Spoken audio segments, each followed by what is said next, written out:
میری بیوی گھر کے کام بھی بہت اچھے طریقے سے کرتی تھی۔ وہ کسی بات غلط بیانی، جھوٹ نہیں بولتی۔ مجھے یقین تھا جھوٹ نہیں بول رہی، لیکن میں نے اسے کہا کہ پیسے تو بہت زیادہ مل رہے ہیں، تو کہنے لگی میرا رویہ بھی تو بہت اچھا ہے۔ جتنے بھی لوگ اپنی بیٹیوں یا بہنوں کو سکھانے کے لیے بھیجتے ہیں، کچھ لوگ نہیں بھیجتے کہ ماحول اچھا نہیں ہوتا۔ سکھانے والے مرد تھے، وہ سارے کے سارے لوگ اپنی بیٹیوں کو بھیج رہے ہیں، کیونکہ ان کو پتہ ہے کہ یہاں پر ایک ایسی عورت ہے جو پردہ بھی کرتی ہے اور باپردہ عورتوں کو ہی سکھاتی ہے۔ اسی لیے کلب میں بہت زیادہ عورتیں آ رہی ہیں۔ کلب کا مالک بہت خوش ہے، اس نے میری تنخواہ ڈبل کر دی ہے۔ مجھے یہ بات بجا لگی، بہت ہی مناسب بھی۔ میں نے کہا پھر تو یہ بہت اچھی بات ہے۔ گھر میں پیسے بھی اچھے آ رہے تھے، میری بیوی بھی خوش تھی، سب کچھ ٹھیک ٹھاک چل رہا تھا۔ خاندان والے باتیں تو ضرور کرتے، مگر میں ان کا منہ بند کروانا اچھی طرح جانتا تھا۔ میں کہتا تھا کوئی ایسا کام بتائیں جو میری بیوی کرتی ہو یا جس کی شریعت میں اجازت نہ ہو، تو پھر آپ بے شک باتیں کریں گے، لیکن اس بات پر سب کی زبانیں بند ہو جاتیں۔ ہمارے پاس گاڑی تو نہیں تھی، لیکن میری بیوی جس گھر سے آئی وہاں پر گاڑی تھی۔ میری بیوی کو میرے سسر نے ڈرائیونگ سکھائی تھی۔ میری بیوی اپنے کام پر گئی ہوئی تھی جب بہت ہی عجیب حرکت ہوئی۔ دروازے پر دستک ہوئی، میں دروازے کی طرف بڑھا۔ یہ دوپہر کا وقت تھا، وہ دوپہر کا کھانا بنا کر گئی تھی۔ میں نے کھانا کھا لیا، یوں سمجھیں کہ زوال کا وقت تھا۔ میرے دروازے پر بھی زوال ہی آ گیا۔ میں اٹھا اور جا کر دروازہ کھولا تو سامنے ایک عورت کھڑی تھی۔ اس نے سر سے لے کر پاؤں تک برقع پہن رکھا تھا، دستانے اور جرابیں بھی۔ اس کا کوئی حصہ نمایاں نظر نہیں آ رہا تھا۔ اس کی آنکھوں والے حصے کے آگے بھی جالی تھی جس سے وہ مشکل سے دیکھ پا رہی تھی۔ میں نے کہا جی آپ کو کس سے ملنا ہے؟ مجھے لگا میری بیوی کے ساتھ یہ کام کرتی ہے، کیونکہ وہیں پر میں نے ایسی عورتیں دیکھی تھیں۔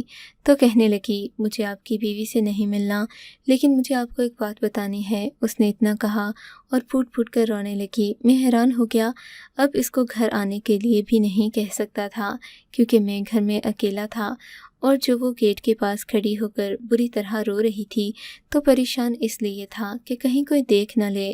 ہم لوگ محلے میں رہتے تھے، محلے میں ایسی باتیں آگ کی طرح پھیل جاتی تھیں۔ میں نے کہا بیوی سے نہیں ملنا تو پھر یہاں سے چلی جائیں۔ کہنے لگی جیسے آپ کی بیوی ہے بالکل ویسے ہی میں ہوں، مجھے آپ سے ضروری بات کرنی ہے۔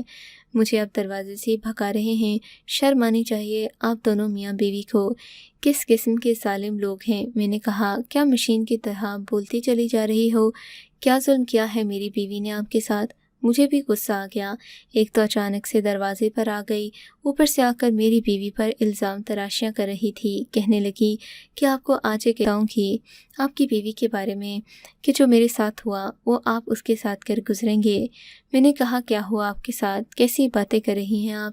ویسے یہ وقت ایسا تھا کہ محلے میں کوئی بھی نہیں تھا، کیونکہ اس ٹائم سب کھا پی کر تھوڑی دیر کے لیے سوتے تھے اور عصر کے لیے اٹھ جایا کرتے تھے۔ ہمارا محلہ بھی بہت نیک تھا، یہاں پر کبھی کوئی بری بات دیکھنے اور سننے میں نہیں آئی تھی۔ اس نے کہا آپ کی بیوی کی وجہ سے میرا گھر برباد ہو گیا ہے۔ میں نے کہا کیا مطلب؟ پھر اس نے مجھے ایک ایسی بات بتائی کہ میں حیران ہی رہ گیا۔ اس نے کہا آپ کی بیوی کی وجہ سے مجھے طلاق ہو گئی۔ کیا مطلب؟ میری بیوی کی وجہ سے آپ کو کیسے طلاق ہو سکتی ہے؟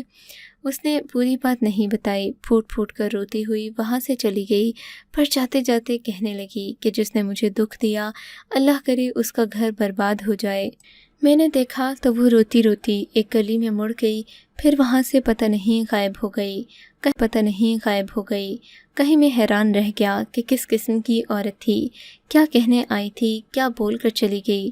شام کو بیوی گھر آئی تو اس نے میرے لیے کھانے پینے کی چیزیں منگائیں اور گھر کا سامان بھی وہیں رکھ رہی تھی۔ جب میں نے اسے یہ بتایا کہ آج بڑی ہی عجیب حرکت ہوئی ہے، ایک برقعے والی عورت گھر آئی اور کہنے لگی آپ کی بیوی کی وجہ سے مجھے طلاق ہو گئی، تو میری بیوی نے حیران ہو کر مجھے دیکھا اور کہا آپ نے اس عورت کی شکل دیکھی؟ میں نے کہا کہ نہیں، اس نے برقع پہن رکھا تھا۔ بیوی نے کہا توبہ توبہ، یہ لفظ تو میں کبھی بولنا یا سوچنا بھی نہیں چاہتی، پتہ نہیں کون عورت تھی۔ میں تو اس کو نہیں جانتی۔ میں نے کہا ہاں بالکل، میں بھی تو یہی کہہ رہا ہوں، لگتا ہے وہ غلطی سے ہمارے گھر آ گئی تھی، کیونکہ اس نے آ کر نہ تو میرا نام پوچھا نہ تمہارا، بس بولنا شروع کر دیا۔ کیسے کیسے لوگ ہیں اس دنیا میں، بغیر سوچے سمجھے لوگوں کے گھروں میں چلے جاتے ہیں، پھر ان کو عجیب عجیب باتیں کر بد دعائیں دے کر جاتے ہیں۔ اللہ معاف کرے، آج کل کے لوگ تو پاگل ہو گئے ہیں۔ میری بیوی بھی اس بات پر اسی طرح رد عمل دے رہی تھی جیسا میں نے دیا۔ اس نے کھانا کھایا، ہم چپ چاپ سو گئے۔ اگلے دن پھر میری بیوی اس وقت گھر پر نہیں تھی، میرے لیے پہلے سے کھانا بھی بنا کر رکھ جاتی تھی۔ شام کی چائے میں خود بنا لیا کرتا۔ شام کی چائے پینے میں مزہ نہیں آتا تھا، اکیلا ہوتا تھا، پرجوش تھا کہ وہ مرضی سے کوئی کام کر رہی ہے اور پیسے بھی کما رہی ہے۔ اگر میرے ساتھ بیٹھ کر چائے نہیں پیے گی تو کیا ہو جائے گا، ساری زندگی میرے ساتھ ہی تو گزارنی ہے۔ اس نے کہ پھر سے دروازے پر دستک ہوئی، اس دفعے بھی دیکھ کر حیران رہ گیا۔ کوئی برقعے والی عورت ہی کھڑی تھی، وہی عورت، کل والی عورت، لیکن یہ وہ عورت نہیں تھی، کیونکہ وہ قد کی تھوڑی لمبی تھی اور اس کا قد، آنکھوں کا ڈیزائن اور کچھ مختلف تھا۔ لیکن بات اس نے بالکل بھی مختلف نہیں کی۔ اس نے کہا آپ کی بیوی کی وجہ سے مجھے طلاق ہو گئی۔ اس کی بات سن کر میری آنکھیں کھلی کی کھلی رہ گئیں۔ میں حیران ہو گیا۔ میں نے کہا آپ کل بھی یہاں آئی تھی؟ تو وہ کہنے لگی میں کل نہیں آئی تھی، یہاں پر تو میں آنا بھی نہیں چاہتی، آپ کے گھر کا پتہ بھی بڑی مشکل سے ملا ہے۔ میں نے کہا آپ غلط پتے پر آئی ہیں، لیکن یہ سوچ کر میں پریشان ہو رہا تھا کہ ایک عورت غلط پتے پر تو آ سکتی ہے، مگر دوسری عورت بھی غلط پتے پر آ کر ایک ہی بات کیسے کر سکتی ہے؟ معاملہ کچھ الجھ سا گیا تھا، کچھ سمجھ نہیں آ رہا تھا۔ میں نے اس عورت کو اندر آنے کے لیے کہا۔ میرا ارادہ تھا کہ اس بات پر میں تفصیل سے بات پوچھوں گا، کل والی عورت بھی ادھوری بات بتا کر بھاگ گئی تھی، آج میں اس سے پوچھوں گا کہ پوری بات کیا ہے۔ مگر وہ عورت کہنے لگی کہ آپ کی بیوی نے میرا گھر برباد کیا ہے، اب آپ مجھے اپنے گھر میں بلا کر میری عزت پر بات کرنا چاہتے ہیں۔ میں نے تو اپنے کانوں کو ہاتھ لگا لیا۔ میں نے کہا کس قسم کی ڈرامائی عورتیں ہیں۔ بھاگ گئی۔ اب یہ بات اپنی بیوی کو نہ بتائیں، کیونکہ میری بیوی سمجھتی تھی کہ شاید میں گھر میں ہی عورتوں کو بلا رہا ہوں، پھر اس کو الجھانے کے لیے اس قسم کی باتیں کر رہا ہوں۔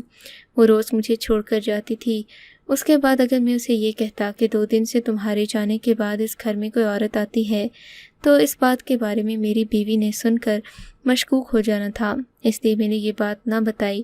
مگر میں پریشان ہو گیا تھا، سوچ میں پڑ گیا تھا۔ تیسرے دن بیٹھا سوچ ہی رہا تھا کہ اگر آج بھی یہی ہوا تو پھر تو کوئی بہت بڑی گڑبڑ ہے جس کے بارے میں مجھے پتہ لگانا ہی ہوگا۔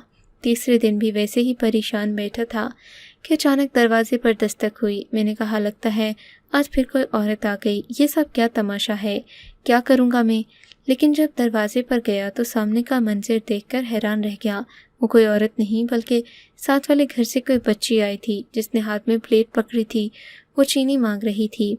میں نے اسے پلیٹ میں چینی واپس آیا، ابھی آ کر بیٹھا ہوا تھا، سوچ رہا تھا کہ لگتا ہے یہ بھی اتفاق ہی تھا، وہ دونوں یہاں پر غلط پتہ دیکھ کر آ گئی ہوں گی یا جو بھی مسئلہ ہوگا۔ مجھے اپنی بیوی پر پورا بھروسہ تھا، مگر پھر اگلے ہی پل دروازے پر دستک ہوئی۔ دستک سے ہی لگ رہا تھا کہ کوئی پریشان ہو کر دستک دے رہا ہے۔ جب باہر جا کر دیکھا تو واقعی حیران رہ گیا، کیونکہ پھر سے ایک عورت کھڑی تھی۔ یہ پہلی والی عورت نہیں لگ رہی تھی، کیونکہ یہ بہت موٹی تھی، اس کی عمر بھی شاید زیادہ تھی۔ اس نے بھی آ کر وہی بات کر دی، کہنے لگی آپ کی بیوی کی وجہ سے مجھے ڈھیڑ عمری میں طلاق ہو گئی، اب تو میں کہیں جا بھی نہیں سکتی، کسی اور کا منہ نہیں دیکھ سکتی۔ آپ کی بیوی نے میرا گھر برباد کیا، وہ انسان نہیں ہے، وہ ایک ظالم عورت ہے۔ آپ اس کے شوہر اسے طلاق دے دیں کہ جو دکھ اس نے ہمیں پہنچایا اسے بھی تو پتہ چلے کہ جب طلاق ہو جاتی ہے تو کیا ہوتا ہے۔ آپ کی بیوی کی شادی کو 1 سال ہی ہوا ہے نا، اسے طلاق ملے گی تو اسے زیادہ تکلیف ہوگی۔ اب اس عورت نے وہ ساری باتیں کی جو میری بیوی کے مطابق بالکل صحیح تھی۔ میری بیوی کی شادی کو 1 سال ہوا تھا، ہمارے بچے بھی نہیں تھے، مگر اس عورت نے بھی میری بات نہیں سنی اور نہ مجھے باقی کی بات بتائی اور وہاں سے چلی گئی۔ میں اسے زبردستی بھی روک نہیں سکتا تھا، وہ باپردہ عورت تھی۔ میں حیران تھا کہ 3 عورتوں کو 3 دن میں میری بیوی کی وجہ سے طلاق کیسے ہو سکتی ہے۔ اب میں نے پلان بنا لیا کہ کچھ نہ کچھ تو کرنا ہی پڑے گا۔ اگلے ہی دن اس پلان پر عمل کرنے لگا۔ میں نے سوچا میں بھی کالا برقع پہن کر اپنی بیوی سے ڈرائیونگ سیکھنے جاؤں گا، کالے دستانے پہن لوں گا تو میرے ہاتھ پاؤں نظر نہیں آئیں گے اور وہ اندازہ نہیں لگا پائے گی کہ میں مرد ہوں یا عورت۔ میں نے یہی کیا۔ اگلے دن وہاں پہنچ گیا۔ بیوی نے مجھ سے یہ بات نہ پوچھی، بس میرا نام پوچھا جو کہ میں نے غلط بتایا۔ اس کے بعد ہم دونوں گاڑی میں بیٹھے تھے۔ وہ مجھے بنیادی چیزیں بتا رہی تھی، میں آگے سے ہاں میں سر ہلا کر اس کو جواب دے رہا تھا۔ فی الحال بات نہیں لگی تھی۔ میری بیوی نے کوئی بات نہیں کی، مجھ سے کوئی سوال نہیں کیا، کچھ نہیں پوچھا۔ وہ بس کام کی بات کر رہی تھی۔ اس کی نظریں بھی سامنے تھیں، وہ تو میری طرف دیکھ بھی نہیں رہی تھی۔ یہاں تک کہ عصر کی نماز کا وقت ہو گیا۔ اس نے کہا مجھے نماز پڑھنی ہے۔ گاڑی کو ایک جگہ پر روک دیا، وہاں پر عورتوں کی نماز پڑھنے کی جگہ بنی ہوئی تھی۔ معلوم ہوتا تھا میری بیوی شاید روز وہیں عصر پر اپنی نماز ادا کرتی تھی۔ میری بیوی نے نماز ادا کی، واپس آ کر گاڑی میں بیٹھی اور مجھے لیے واپس کلب میں آ گئی اور کہا کل بھی آج کی طرح کی چھوٹی سی کلاس ہوگی۔ مجھے ان عورتوں پر شدید غصہ آ رہا تھا کہ میری بیوی کے خلاف کوئی پلاننگ کر رہی تھی۔ آج میں انہی عورتوں کو تلاش کرنے لگا۔ میں ان کی شکل سے واقف نہیں تھا، لیکن شاید پہچان لیتا تو پوچھتا کہ کیوں میری بیوی کی دشمن بنی ہوئی ہیں اور یہ سب کیا ہو رہا ہے۔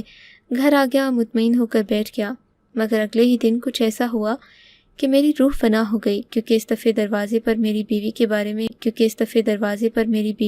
میں پوچھنے کے لیے کوئی عورت نہیں، ایک لڑکا آیا تھا۔ اس نے ایک ایسی بات کی کہ میں پریشان ہو گیا۔ میں نے اس کا ہاتھ کھینچ کر اسے اندر بلا لیا، اسے ساری بات پوچھی۔ اس کے بعد جو بات اس نے مجھے بتائی جان کر میں بری طرح حیران رہ گیا۔ مجھے اپنی بیوی پر جتنا بھی بھروسہ تھا وہ سارے کا سارا ایک ہی پل میں دم توڑ گیا۔ جو اپنی بیوی کو ایک اچھا انسان سمجھتا تھا وہ سب بھی ختم ہو گیا۔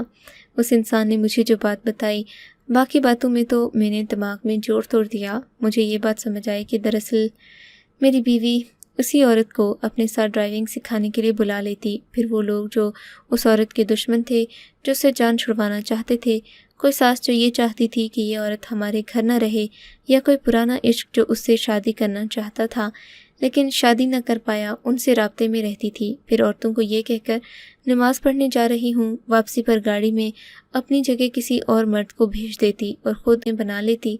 پھر وہ تصویریں ان کے دشمنوں کو بھیج کر ان کے گھر برباد کرتی۔ یہ بات کافی الجھی ہوئی تھی، ایک لمبا پروسیس تھا، کیونکہ اس طرح کے لوگ میری بیوی سے خود رابطہ کرتے۔ جو شخص آج میرے دروازے پر آیا تھا وہ بھی میری بیوی سے اسی سلسلے میں بات کرنے آیا تھا۔ اس کا کہنا تھا میری بچپن کی کزن تھی، میں اس سے بڑا پیار کرتا تھا، مگر میں بے روزگار تھا، اس کی شادی کسی اور شخص سے کروا دی۔ اب میں اسے شادی کرنا چاہتا ہوں تاکہ اسے طلاق ہو جائے، پھر میں اچھا بن کر اس سے دوبارہ نکاح کر لوں، ورنہ تو وہ لوگ مجھے رشتہ دینے والے نہیں تھے، کیونکہ میرے پاس نوکری نہیں تھی اور میں بے روزگار ہوں۔ مگر آپ کی بیوی نے انکار کر دیا ہے، وہ زیادہ پیسے مانگ رہی ہے۔ میرے پاس اتنے پیسے نہیں ہیں۔ میرا سر شرم سے جھک گیا۔ میری بیوی نہ تو صرف مجھے دھوکہ دے رہی تھی بلکہ برقعے کا بھی مذاق بنا رہی تھی۔ آج خالہ کی بات سمجھ آئی کہ نیک مردوں کے لیے نیک عورتیں اور مرد کرداروں کے لیے بد کردار عورتیں ہی رکھی گئی ہیں۔ میں خود اچھا ہی نہیں تھا، پھر مجھے بیوی کے میں نے لڑکے سے کہا تم رات کو گھر آ جانا۔ جب میری بیوی گھر آئی تو باتوں باتوں میں اسے کہنے لگا کہ یہ سب ایک عورت کرتی ہے جس کے بارے میں مجھے پتہ چلا ہے۔ میرا ایک دوست جو اسی طرح اپنی محبوبہ سے دوبارہ شادی کرنا چاہ رہا ہے، سوچتا ہوں اس سے رابطہ کروں۔ میں دیکھ رہا تھا کہ بیوی کے چہرے کا رنگ فک ہو گیا۔ پھر اس کو میں نے کہا کہ اس نے مجھے اس عورت کا نمبر بھی دیا ہے، ابھی فون کرتا ہوں۔ میری بیوی نے کہا فون کو چھوڑو، پہلے کھانا کھائیں۔ لیکن جب میں نے فون کیا تو میری بیوی کا ہی فون بجا، کیونکہ میں نے اس کو فون کیا تھا۔ وہ تھر تھر کانپنے لگی کیونکہ مجھے سب کچھ پتہ چل گیا تھا۔ میں نے اسے کہا تم ایک گھٹیا عورت ہو۔ میں نے اس لڑکے کو بلایا، اس نے بھی گواہی دی۔ اب میری بیوی انکار نہیں کر سکتی تھی، سارا کچھ میرے سامنے آ چکا تھا۔ میں نے اپنی بیوی کو باتیں سنائی اور کہا اگر میں نے تمہیں طلاق دے دی تو تم اپنے کس عاشق کے پاس جاؤ گی؟ میں نے اس سے پوچھا کہ وہ یہ سب کیوں کرتی تھی، تو کہنے لگی کہ بس میں یہ سب کرتی ہوں، شادی سے پہلے بھی یہی سب کرتی تھی۔ یوں سمجھو مجھے یہ کام کرنے کی عادت پڑ گئی ہے، اس لیے عورتوں کو ہی ڈرائیونگ سکھاتی تھی۔ میں نے اپنی بیوی کو کہا میں تمہیں طلاق دے دوں گا۔ وہ میرے قدموں میں بیٹھ گئی، مجھ سے معافی مانگنے لگی، کہنے لگی مجھے نہ تو طلاق دو، میں یہ سب کام چھوڑ دوں گی۔ میں نے کہا جتنی عورتوں کا گھر تم نے برباد کیا ہے ان کا کیا؟ کہنے لگی ان سے پھر کوئی نہ کوئی شادی کر لے گا، لیکن میرا تو کوئی بھی نہیں ہے، مجھے طلاق مت دو۔ میں نے اپنی بیوی کو طلاق نہ دی لیکن اس سے دوری اختیار کر لی۔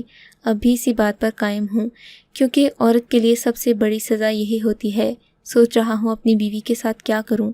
اگر آپ میری جگہ ہوتے تو کیا کرتے؟ کیا اسے چھوڑ دیتے؟ آپ کو اگر یہ کہانی اچھی لگی ہے تو اس ویڈیو کو لائک کیجیے، اور اس طرح کی مزید کہانیاں سننے کے لیے ہمارے چینل کو ضرور سبسکرائب کیجیے۔ کہانی سننے کا شکریہ۔ آپ سے ملاقات ہوگی اگلی ویڈیو میں، تب تک کے لیے اللہ حافظ۔